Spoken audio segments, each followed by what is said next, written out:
Hello students, today's topic is quadratic equations which is based on alpha beta, that is the roots of the given quadratic equation, and वो root use करके we have to find these values. Okay, पहले मैं start करती हूँ ये alpha cube plus beta cube. See है alpha cube plus beta cube का formula क्या है?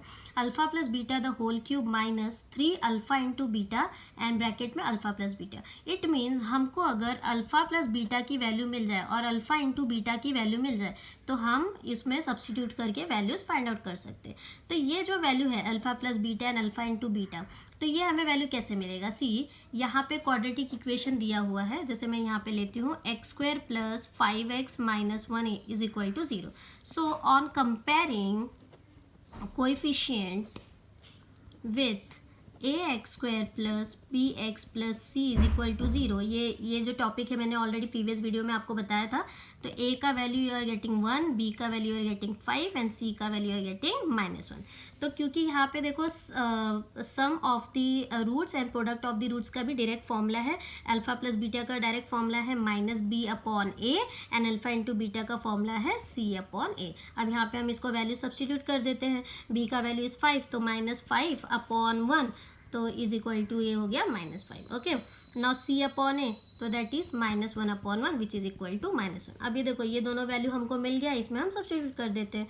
तो यहाँ पे देखो alpha plus beta the whole cube, तो that is minus 5 the whole cube minus 3 into, इसको भी ब्रैकेट में रखो, alpha into beta you are getting minus 1 and alpha plus beta is minus 5. Okay, C है माइनस 5 का cube कितना होगा? देखो कभी भी नेगेटिव रेस टू अगर ऑड होगा तो वो कभी भी नेगेटिव ही होता है. Okay, and negative raise to even रहेगा तो वो पॉजिटिव होता है. ये आप याद रख लो कि नेगेटिव रेस टू ऑड तो will be negative and negative raise to even अगर होगा तो विल बी पॉजिटिव. ओके, तो यहाँ पे नेगेटिव रेस टू ऑड है तो आंसर नेगेटिव में ही आने वाला है और 5 का cube will be your 125. Okay, अच्छा यहाँ पे देखो 3 नेगेटिव है, 1 2 3, 3 नेगेटिव मतलब ऑड हो गया तो obviously answer will be negative and 5 3 ज़ा 15. ओके, अब इसको माइनस माइनस प्लस हो गया तो माइनस 140 और यहाँ पे क्योंकि ये ग्रेटर नंबर 125 है तो इसका साइन आएगा. अच्छा स्टूडेंट्स, आप 10th में हो फिर भी कुछ स्टूडेंट्स को ये जो बेसिक है that is minus minus plus और साइन में बहुत ही प्रॉब्लम होता है.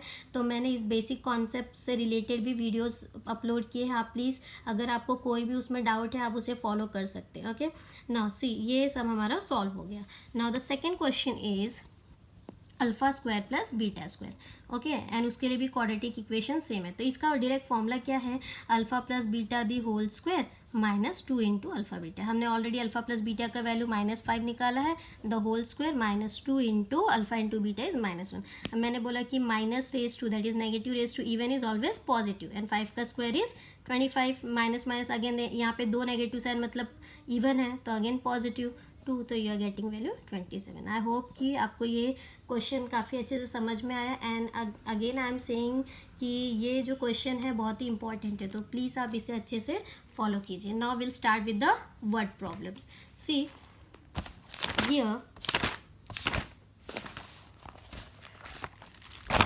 Here the multiple word problem. मैं खाली आपको वो वर्ड प्रॉब्लम से इक्वेशन कैसे फ्रेम करना है वो मैं आपको बताने वाली हूँ.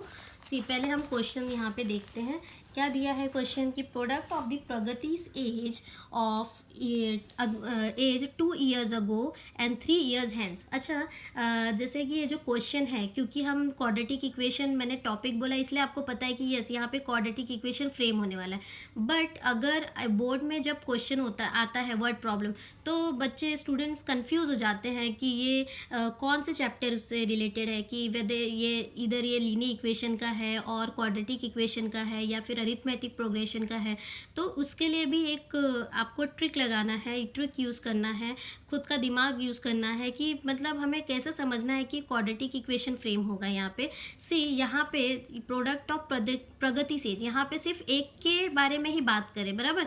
यहाँ पे सिर्फ एक के बारे में बात करें. इट मीन्स कि क्वाड्रेटिक में हम सिर्फ सिंगल वेरिएबल यूज़ करते हैं, है ना. अभी तक आपने जो भी इक्वेशन देखा वहाँ पे हम जो वेरिएबल यूज़ करते हैं वो सिंगल होता है. और वही चीज़ आप जब इसमें लीनियर इक्वेशंस में यूज़ करते हो तो आप 2 वेरिएबल यूज़ करते हो. तो वहाँ पे जितने भी वर्ड प्रॉब्लम्स आपने देखे होंगे वहाँ पे 2 के बारे में बात किया जाता है, राइट. जैसे कि न्यूमरेटर डिनोमिनेटर. ओके, यहाँ पे सिर्फ प्रगति की एज के बारे में बात कर रहे हैं. तो हम कैसे स्टार्ट करेंगे कि लेट द प्रगतिज प्रेजेंट एज। ओके, पहले कभी भी एज के ऊपर अगर क्वेश्चन आता है तो उसमें प्रेजेंट एज ही लिखने का, क्या है, एक्स ईयर्स। ओके, अब 2 years अगो, 3 years हैंस। अच्छा, मैंने ये जो इक्वेशंस है ना, ये क्लास 6 में हमने पढ़ा है एल्जेब्रा में, तो ये भी फ्रेम करने में स्टूडेंट्स को काफ़ी कन्फ्यूजन होता है, तो मैंने इससे रिलेटेड भी बेसिक कॉन्सेप्ट्स ऑफ एल्जेब्रा पे वीडियोस अपलोड किए हैं, आप उसे भी फॉलो कर सकते हैं, वो काफ़ी हेल्पफुल होगा आपको ये वर्ड प्रॉब्लम सॉल्व करने में। ओके, सी 2 years अगो, तो यहाँ पे हर एज 2 years अगो, तो उसका एज क्या हो जाएगा, x-2 ना, अगो मीन्स पीछे, तो x-2 years, and her age 3 years hence. Hence मतलब आगे होता है ना, ये टर्म्स भी मैंने लिख के दिया है, आगे मतलब x+3 हो गया। ओके, अब वहाँ पे देखो कंडीशन क्या दिया है, प्रोडक्ट ऑफ प्रगति सेज, है ना, कंडीशन दिया प्रोडक्ट ऑफ प्रगति सेज, तो देयरफॉर प्रोडक्ट ऑफ प्रगतिज एज, है ना, आप ये स्टेटमेंट लिख सकते हैं, प्रगतिज एज क्या हो जाएगा, x-2 into x+3 is equal to आपका कितना दिया है, 84, है ना, 84। अब ये दो ब्रैकेट को हम कैसे मल्टीप्लाई है, इससे रिलेटेड भी मैंने आपको बेसिक कॉन्सेप्ट्स ऑफ पॉलिनोमियल्स पे वीडियोस अपलोड किए हैं, आप वो भी फॉलो कर सकते हैं, वैसे तो आपको आता ही होगा, but if you get any doubt आप उसे फॉलो कर सकते हैं। इसको आप सॉल्व कीजिए and you will get the value x² plus x-6 is equal to 84।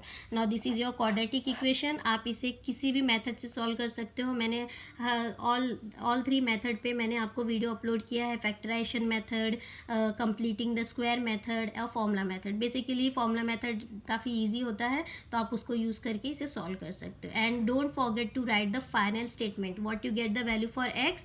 And देखो यहाँ पे अगर आप जब सॉल्व करोगे ना, तो you will get the value of x is -10 और 9, बट यहाँ पे देखो कि हमको दो में से कौन सी वैल्यू सिलेक्ट करनी है, ऑब्वियसली 9, क्योंकि हमारा एज माइनस में नहीं हो सकता, तो योर स्टेटमेंट विल बी कि the present age of Pragati is 9 years। Okay, and word problem में कभी भी स्टेटमेंट लिखना मत भूलना, बिकॉज बोर्ड में बोर्ड्स एग्जाम में आपका सम के साथ साथ प्रेजेंटेशन भी बहुत मैटर रखता है। ओके, सो प्लीज़ आप इसे अच्छे से फॉलो कीजिए।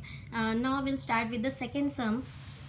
अच्छा, यहाँ पे जैसे हम कोई एक और सम ले लेते हैं, चलो 5th वाला ले लेते हैं हम।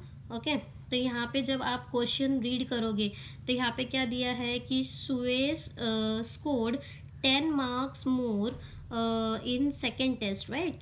यहाँ पे अच्छा, see here, Suez scored 10 marks more in second test than that in the first. Okay, and 5 times the score of the second test is the same as square of the score in the first test. Find is score in the first test. Again देखो यहाँ पे सिर्फ Suez के बारे में ही बात हो रहा है ना, उसके मार्क्स के बारे में, मतलब यहाँ पे अगेन सिंगल पर्सन के बारे में हम बात कर रहे हैं। ठीक है, तो ठीक है, हम स्टार्ट करते हैं। सी यहाँ पे क्या बोला है कि Suez scored 10 marks more in second test then that in the first. Okay, मतलब फर्स्ट वाले से उसने ज़्यादा मार्क्स सेकेंड वाले टेस्ट में स्कोर किया। ठीक है, तो हम क्योंकि यहाँ पे कंपैरिजन फर्स्ट वाले टेस्ट से हो रहा है, तो हम किसको लेंगे, let the first test is equal to x. Okay, जिससे हम कंपेयर करते हैं उसको ही हम एक्स लेंगे। ठीक है, तो यहाँ पे आप क्या लिखोगे, let the score in the first test,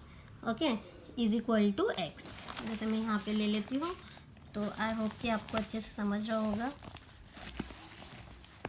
ठीक है, चलो एक्स। ओके, अब वहाँ पे क्या बोल रहा है वो कि फर्स्ट टेस्ट से ज़्यादा उसने सेकेंड टेस्ट में स्कोर किया, कितना, 10 marks ज़्यादा स्कोर किया, तो therefore he is score in second test will be x+10, है ना, क्योंकि उसने फर्स्ट टेस्ट से 10 marks ज़्यादा, तो सेकेंड टेस्ट में उसका स्कोर कितना हो गया, x+10। ओके, अब यहाँ पे क्या बोला, देखो 5 times the score of the second test is same as square of the score in the first test. मतलब एक रफक बताती हूँ, 5 times the score in second test, 5 times the score in second test, 5 times मतलब multiply, तो 5 into score of second test is equal to, है ना, यहाँ पे बोला ना, is same as means is equal to the square of the score in the first test. तो first test में उसका कितना था स्कोर, एक्स था, उसका स्क्वायर करना है, तो एक्स स्क्वायर, समझा।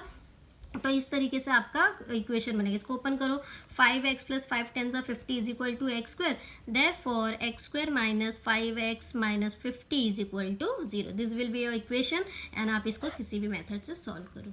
आई होप स्टूडेंट्स कि आपको ये समझ में आया कि कैसे हमें इक्वेशंस फ्रेम करना है। Okay, thank you and please आप मेरे चैनल को सब्सक्राइब करें, शेयर करें एंड फॉलो करें। Thank you.